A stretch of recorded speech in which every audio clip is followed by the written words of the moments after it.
जय महाराष्ट्र शेतकरी बांधवांनो, सर्व शेतकरी बांधवांना रामनवमीच्या हार्दिक हार्दिक शुभेच्छा। तर आपला जो 155 DI आहे हा ऑनलाईन कसा करायचा त्या व्हिडिओमध्ये पूर्ण जाणून घेऊयात। मी शेवटला व्हिडिओ टाकतो ऑनलाईन कसं करायचं, कोणतं जे आपलं प्रोडक्ट आहे त्याच्यामध्ये महाडीबीटी मध्ये कसं निवडायचं याचा पूर्ण व्हिडिओ। तर याचं जे ऑनलाईन करायची जी प्रोसेस आहे ती आपल्या शोरूम तर्फे फ्री मध्ये होणार आहे तुमची। फक्त आपली जी फार्मर ID ती या व्हॉट्सअप नंबरला टाकायची आणि एक मेसेज करायचा किंवा आपलं DK चॅम्पियन 155 DI ऑनलाईन करा। तर एक OTP दिल्यानंतर तुमचं महाडीबीटीला आपण फ्री ऑफ कॉस्ट हे आपण तुमचं ऑनलाईन करणार आहोत। फक्त तुमचं जे चलन आहे ते 20.60 पैसे हे फक्त लागणार आहे तुम्हाला। त्याच्या व्यतिरिक्त आपण कोणताही आपला चार्जेस घेणार नाहीत, एकदम फ्री मध्ये करून देणार आपलं याचं ऑनलाईन।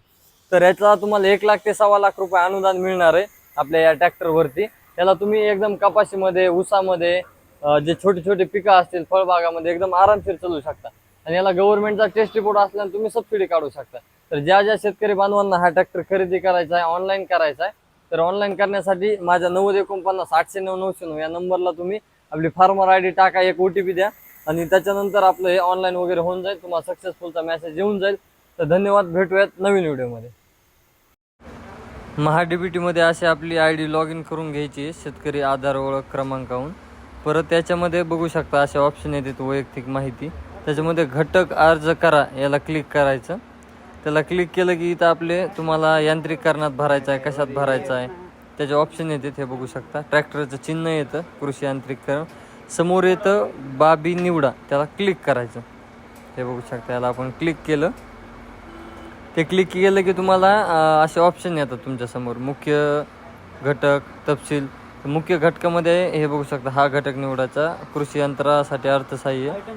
परत याच्यासाठी ट्रॅक्टर हा घटक आपल्याला निवडायचा आहे, आपल्या DK साठी आपलं ट्रॅक्टर आहे त्याच्यामुळं। परत हा 2 व्हील ड्राईव्ह असल्यामुळं 2WD हे ऑप्शन निवडायचं। परत HP निवडा, HP श्रेणी, तर आपलं 15 HP असल्यामुळं 20 HP पर्यंत म्हणजे 20 HPच्या आत हे ऑप्शन निवडायचं। नंतर इथं खाली एक ऑप्शन येतं त्याला क्लिक करायचं। तिथं क्लिक केलं की जतन करा, एक खाली ग्रीनमध्ये ऑप्शन येतं त्याला क्लिक करायचं। तुमचा अर्ज झाला, इथं येस येतं। परत हा अर्ज आता तुमचा सक्सेसफुल झाला नाही आहे, आता तुम्हाला अर्ज सादर करावा लागतो। परत घटकासाठी अर्ज करा इथं जायचं, इथं वर येतं अर्ज सादर करा, याला क्लिक करायचं।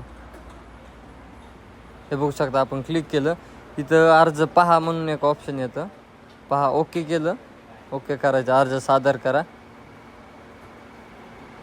परत त्याच्यामध्ये परत करूयात, परत योजनेअंतर्गत इथं एक येतं तिथं क्लिक करायचं। परत अर्ज सादर करायचा तुमचा, सादर केला की तुमचं डन होऊन जातं, मग तुमचा आपला DK साठी फॉर्म भरला जातो। धन्यवाद, भेटूयात।